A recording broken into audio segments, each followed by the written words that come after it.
நாம் இன்றைக்கி பார்க்குறது லட்டு, பூந்தி லட்டு, கடலை மாவு வச்சு நம்ம எப்பயும் ஆத்தன்டிக்காக நம்மளதில் இருந்துகிட்ருக்கு. முன்ன காலத்தில் என்னோட அம்மாயி காலத்துலலாம் அதுக்கு பேர் மிட்டாய் உருண்டை அப்படின்னு சொல்கிறது. அதுக்கப்புறம் லாடு அப்படின்னு திருச்சி இப்போ லட்டு அப்படின்னு வந்திருக்கு.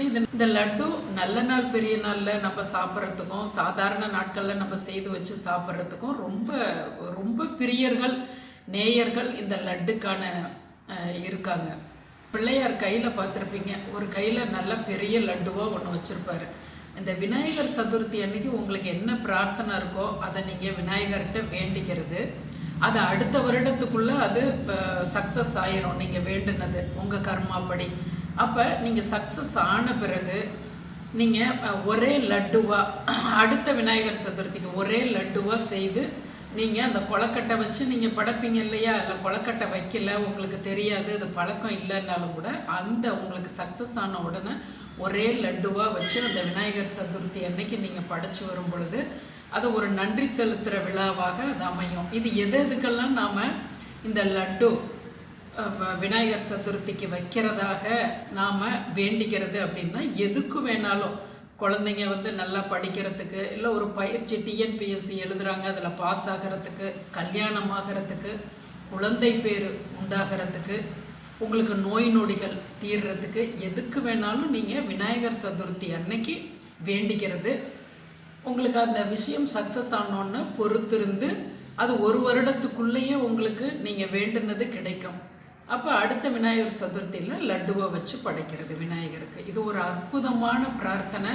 உங்கள் உற்றவங்க யாருக்குன்னாலும் இதை ஷேர் பண்ணுங்கள். அருணா சமையலறை சேனலை சப்ஸ்கிரைப் பண்ணிக்கங்க.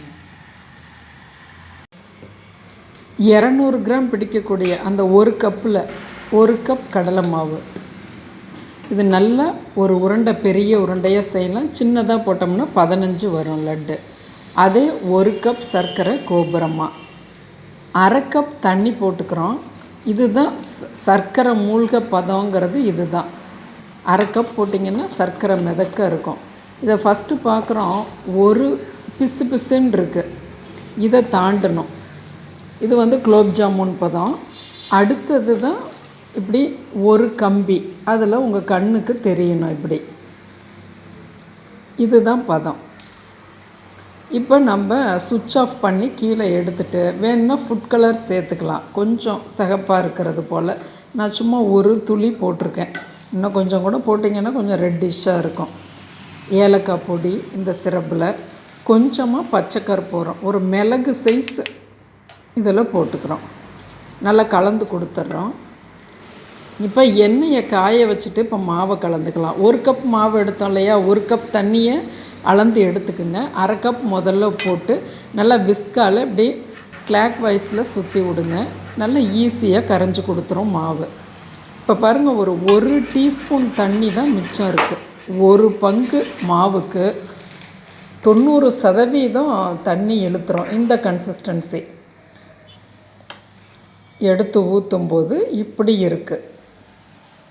இப்போ எண்ணெயில் ஒரு துளி போட்டோன்னா மேலே உடனே வரணும். இது போல் ஒரு கரண்டி வாங்கிக்கிங்க. இது ஒரு 180-200 ரூபாய்க்குள்ளே தான் வரும். இந்த பூந்தி கரண்டின்னு பாத்திர கடைகளில் கேட்டு வாங்கிக்கிங்க. நம்ம அப்படியே முத்து முத்தாக உடனே எந்திரிக்கணும், நல்லா காயணும். நம்ம போடும்போது 40% அனல் இருக்கணும். 2 பெரட்டு மட்டும் பெரட்டணும். அப்போ தான் பூந்திகள் சாஃப்டாக இருக்கும். உடனே எடுத்துடணும். அப்போ எத்தனை செகண்ட் ஆகும்னா, ஒரு 40 செகண்டு தான் ஆகும் நம்ம ஒரு இடி எடுக்கிறதுக்கு. டக்குன்னு எடுத்துடணும். அனல் ஓரளவுக்கு 40% எரிஞ்சிக்கிட்டே இருக்கணும். இப்போ ஜீராவில் போட்டுறோம். ஒவ்வொரு முறையும் எடுத்து இப்படி போட்டு கலந்து விட்டுக்கிட்டு அதாவது அரிச்சு ஒவ்வொரு முறையும் இப்படி போட்டுக்கிறோம்.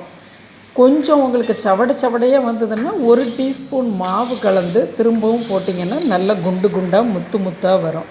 இப்போ எல்லாம் பெரட்டி கொடுத்துட்டோம். கொஞ்சமாக நெய் போட்டு முந்திரி பருப்பும் கிராம்பும் போட்டுக்கிறோம். கிராம்பு நல்ல செரிமானத்தை கொடுக்கும் குழந்தைங்க பெரியவங்களுக்கு. இப்போ பாருங்கள், இந்த அளவுக்கு இருக்குது. இதை மூடி வச்சு ஒரு 10 நிமிஷத்தில் நல்லா ஊறி வந்துருச்சு. கொஞ்சம் நீங்கள் மிக்ஸி ஜாரில் கூட பாதி போட்டு அரைச்சி கலந்துக்கலாம். இல்லைன்னா இப்படி மத்துனால அப்படி ஸ்மாஷ் பண்ணும்போது சாஃப்ட் ஆகும். இப்போ நெய் 1 டீஸ்பூன் விட்டுக்கிறேன் 1 கப் கடலை மாவுக்கு.